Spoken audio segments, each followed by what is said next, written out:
తిరుపతి జిల్లా చంద్రగిరి నియోజకవర్గం పాకాల మండలంలోని ఇరంగారిపల్లి, చెన్నుగారిపల్లి, సామిరెడ్డిపల్లి పంచాయతీల్లోని మహిళలతో ముఖాముఖి కార్యక్రమం ఆదివారం టీడీపీ నేత పులివర్తి సుధారెడ్డి నిర్వహించారు. మహిళలతో ముఖాముఖి కార్యక్రమానికి పాకాల జెడ్పీటీసీ నంగా పద్మజాబాబురెడ్డి విచ్చేసి మాట్లాడారు.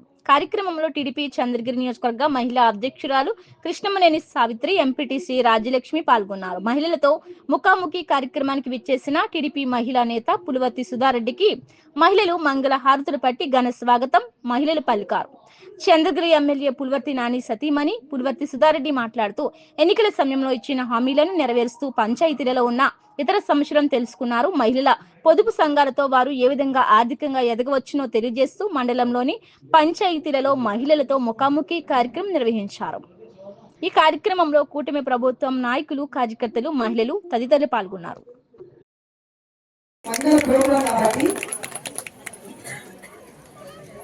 మన ఇంట్లో కానీ, సమాజంలో కానీ, దేశంలో కానీ మహిళల పాత్ర ఎంత ముఖ్యమనేది మనందరం చూస్తాం కూడా. మరి ఒక తల్లిగా, భార్యగా మహిళ ఎంత ప్రధాన పాత్ర వహిస్తుందో మనకందరికీ తెలిసిందే. దానికి ఎగ్జాంపుల్ మన జిజాబాయి తల్లి స్థానంలో ఉండి ఒక గొప్ప వీరుని శివాజీని మనకు అందించింది. రీతిలో రికార్డు స్థాయిలో మనకు 45,000 పెన్షన్లు నిరాశంతో వెళ్ళడానికి కారణం ముఖ్య కారణం శ్రీమతి పులివర్తి సుధారెడ్డి గారిని మనం గర్వంగా చెప్పుకోవచ్చు. మనం అలాంటి మహిళలు మనమందరం కూడా ఆదర్శంగా తీసుకొని సమాజంలో మనం ఎదురవుతున్న అవమానాలు చేస్తుంది. ఒక ఆడది ఎదుగుతుంది అంటే ఎక్కడ ఈ ఈర్ష్య చూపులు ఎన్నో వందల కళ్ళు మన మీద ఉంటాయి. మరి వాటన్నిటి లెక్క చేయకుండా మనం చేసిన తప్పు కాదు అన్నంత వరకు మనము మన శక్తి కొద్ది పోరాడి మనకంటే ఒక గుర్తింపుని ఒక స్థాయిని తెచ్చుకొని తర్వాత మన ఆలోచన అందరికీ నిలవాలని కోరుకుంటూ ఈరోజు మన ఇల్లు అయితేనేమి, మనం వెళ్తున్న కార్యాలయంలో కానీ, మనం వెళ్తున్న సమాజంలో కానీ ఎన్నో ఆటుపట్లు, ఎన్నో అవమానాలు ఫేస్ చేస్తున్నప్పటికీ దృఢ సంకల్పంతో దృఢంగా నిలబడి మహిళ అంటే ఈ విధంగా ఉండాలి. ఇప్పుడు మనకు మన భర్త ఒక 1000 రూపాయలు తెచ్చి మనకి ఇచ్చాడనుకోండి, ఏం చేస్తాం మనం? ఇంటి అవసరాలకి సరిపడా ఖర్చు పెట్టుకొని ఇంకొక 100 రూపాయలు అందరూ నిలబెట్టాలా లేదా? రేపటి అవసరాల కోసం గృహిణి చక్కని ఆర్థిక ట్రెజర్ పాత్ర వహిస్తుంది. అట్లా ప్రతి ఒక్క విషయంలో మహిళా పాత్ర ఎంత ఉంటుందో మనందరూ గొప్పగా చెప్పుకోవచ్చు, గర్వంగా చెప్పుకోవచ్చు. అన్నిటికీ ముఖ్యంగా మనకు ఆదర్శంగా స్ఫూర్తిదాయకంగా ఉంటున్న మన టైగర్స్ ఆడపిల్లలు చెప్పుకోవచ్చు. మరి మనం ఈ ఎలక్షన్లో ఎంత పోరాడాలో తన భర్త కోసం, తన భర్త గెలుపు కోసం ఎంతగా పోరాడి ప్రాణ త్యాగాన్ని కూడా ఒడిగట్టి మనందరి కోసం ఒక మంచి నాయకత్వం పటిష్టమైన సీఎం గారు కావచ్చు, అధికారులతో సమావేశాలు, సమీక్షలు చేస్తూ సెంట్రల్ గవర్నమెంట్ తో మాట్లాడుతూ అన్ని అరేంజ్ చేస్తున్నారు. సో మీకు ఇల్లు అని చెప్పారు, అవన్నీ కూడా చేస్తాం. మీరు గమనించి ఉంటారు, నాని గారు మనం ప్రమాణ స్వీకారం చేసిన తర్వాత వెంటనే మనం మెయిన్ రోడ్స్ అన్ని వేస్తూ వచ్చాం.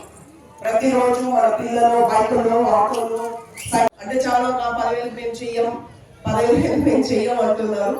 దయచేసి అలా అడగండి. ఉద్యోగాలు వస్తే మనం తీసుకోవాలి. జాబ్ మేళా అయితే కండక్ట్ చేస్తాం. ఇక్కడ ఉమెన్ లెడ్ ఎంటర్ప్రైజెస్ ప్రతి మహిళ కూడా వ్యక్తిగతంగా రుణం తీసుకొని ఒక వ్యాపారవేత్తగా తయారు కావాలనేది ప్రభుత్వ సంకల్పం. సో మహిళలకు 1,00,000 నుండి 2,00,000 రూపాయల వరకు బ్యాంకుల ద్వారా రుణాలు అందించడం జరుగుతుంది. నేను చెప్పే రుణాలన్నీ మీరు తీసుకునే కాకుండా జరిగేది. మీ గ్రూప్స్ లో ఉండే మీ స్టేట్మెంట్ ని బట్టి మీకు అదనంగా వచ్చే ఇవన్నీ అనమాట. మేము ఇక్కడ ఆల్రెడీ 1,00,000 తీసేసాం కాబట్టి అక్కడ ఇవ్వము అనేది లేదు. ఇక్కడ మీరు కోఆర్డినేటర్ గారు నాకు తెలిసినంత వరకు ఒకవేళ సంఘంలో మీరు 1,00,000 కట్టకుండా ఇంకొకసారి 2,00,000 అప్లై చేస్తే వేరే దీంట్లో ఈ 1,00,000 జమ చేసుకొని మిగిలింది ఇస్తారు. ఆ సదుపాయం ఉంది కదా. చాలా వరకు ఏంటంటే నేను ఆల్రెడీ లోన్ తీసేసుకున్నా కాబట్టి నాకు కొత్త లోన్ ఇవ్వడం అనేది అపోహ ఉంది. అలాంటిది వద్దు. బ్యాంకర్ సహకరిస్తారు.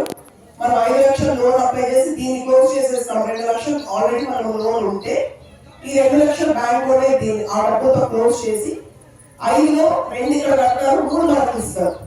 వడ్డీ అయితే మనం ఆ వడ్డీతో పాటు 2,00,000 క్లోజ్ చేస్తాం. 3,00,000 వ్యాపారాలకు వాడతాం.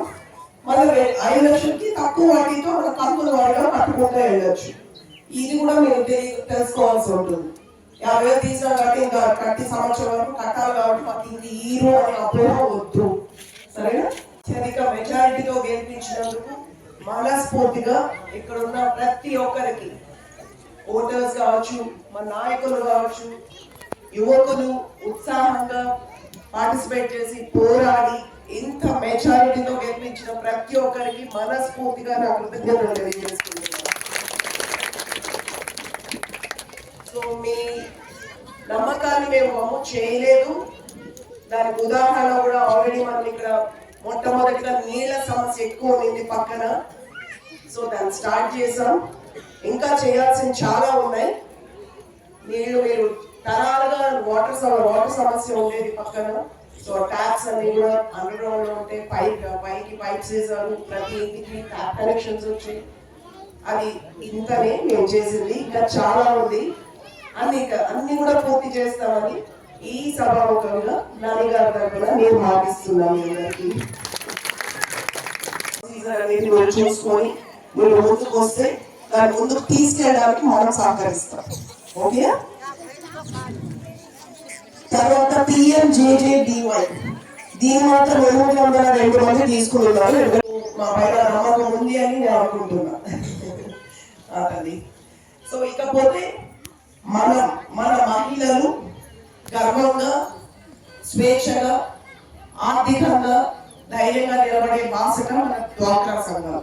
సో ప్రతి ఒక్కరు కూడా ఈ సంఘ సభ్యులుగా ఉన్నారు అందరూ. కానీ ఎక్కువగా చూస్తే మీరు డ్వాక్రా సంఘాల నుంచి ఓన్లీ మైక్రో ఫైనాన్స్ అంటే 1,00,000 2 లక్షలు తీసుకోవడం మళ్ళీ కట్టేయడం అయ్యే చేస్తున్నారు తప్ప అవి కాకుండా కూడా ఇంకా వేరే పథకాలు ఉన్నాయి. సెంట్రల్ గవర్నమెంట్, స్టేట్ గవర్నమెంట్ మనకు చేయూతను ఇస్తుంది. వాటిని కూడా మనం తీసుకోవాలి అని చెప్పడానికి నేను ఈ సభ ముఖ్య ఉద్దేశం. మీకు ఏ తరఫైనా కోఆపరేషన్ కావాలి, మాకు ఎక్కపోలో తెలియదు, ఎవరిని అడగాలో తెలియదు, ఎలానో తెలియదు అని అనుకుంటారు. కాబట్టి మనం ఇక్కడ ఈరోజు సమావేశం అయ్యాం. ఓకేనా? తీరుడు ఎలా ఉన్నాయో అలా కంటిన్యూ కావాలి. నష్టపోయిన మనం అంటే మన పార్టీ అని కొన్ని తీసేసిన వాళ్ళని రెగ్యులరైజ్ చేయండి అని చెప్పాము మనం. సో 1 by 1 చేద్దాం. ఇప్పుడు కూడా మనం కొన్ని రోడ్లన్నీ వేస్తున్నాం. మనకున్న బడ్జెట్ లో ఆ రోడ్లన్నీ కూడా మన కార్యకర్తలకే పంచాలి. నాని గారు ఆన్లైన్ మార్కెటింగ్ చేస్తున్నారు. అండ్ మీకు ఈ మొత్తం వాటిల్లో చాలా వరకు మీరు ఇన్సూరెన్స్ కావచ్చు, సంఘంలో శ్రీనిధి కావచ్చు, జనరల్ గా మీరు మీ గ్రూప్స్ మీ ఊర్లలో సమావేశం కండి. వాళ్ళకి ఏం హెల్ప్ కావాలో దయచేసి అడగండి, గైడ్ చేయండి. చాలా మందికి ఇప్పుడు కొత్త పెన్షన్స్ అప్లై చేయాలి, ఇంకా ఇవ్వడం లేదు. సో చాలా మంది నాకు పెన్షన్స్ రావడం లేదు అంటున్నారు. వాళ్ళకి గైడ్ చేయండి. వాళ్ళు ఏమైనా మీకు రిక్వజిషన్స్ తీసుకొని వచ్చిస్తే అవి తీసుకొని వాళ్ళకి చెప్పండి, ఇంకా కొత్త పెన్షన్స్ ఓపెన్ చేయలేదు, అది జూన్ తర్వాత వస్తాయి. అండ్ ఇప్పుడు వెరిఫికేషన్ కూడా పెట్టారు. మోసం చేసి చాలా పెన్షన్స్ తీస్తున్నారు ఎంతో మంది. సో దానివల్ల అసలైన వాళ్ళు కోల్పోతున్నారు. ఓకే, అర్హత లేని వాళ్ళకి మోసం చేసి సర్టిఫికేట్ ఇచ్చుకున్న వాళ్ళకి వస్తూ ఉంది. సో ఆ వెరిఫికేషన్ నడుస్తుంది. మీ ఏజ్ పరంగా మీకు ఆధార్ కార్డులో ఉండేది మీరు అన్ని అప్లై చేసుకోండి. మీరు ఇప్పుడు కాదు మన రంగం చెప్పకండి. ఇప్పుడు సెక్రటరీ గారు మీరు ఆ రిసీవ్ చేసుకొని వాళ్ళకి రైట్ ఇన్ఫర్మేషన్ ఇవ్వండి. రేపు ఎల్లుండి అయిపోతుందో, రేపు నెల అయిపోతుందో అనేది కాకుండా జూన్ లోనే అవుతుందో. పిల్లలు శాపం మనకు తగులుతుంది. చిన్న బిడ్డలు చూసి సాయం చేయండి, పీడితో మాట్లాడండి. అదన్నీ నెగ్లిజిబుల్ అంట. మీకు మ్యాపింగ్ ఉన్న 4 సంవత్సరాలు మీరు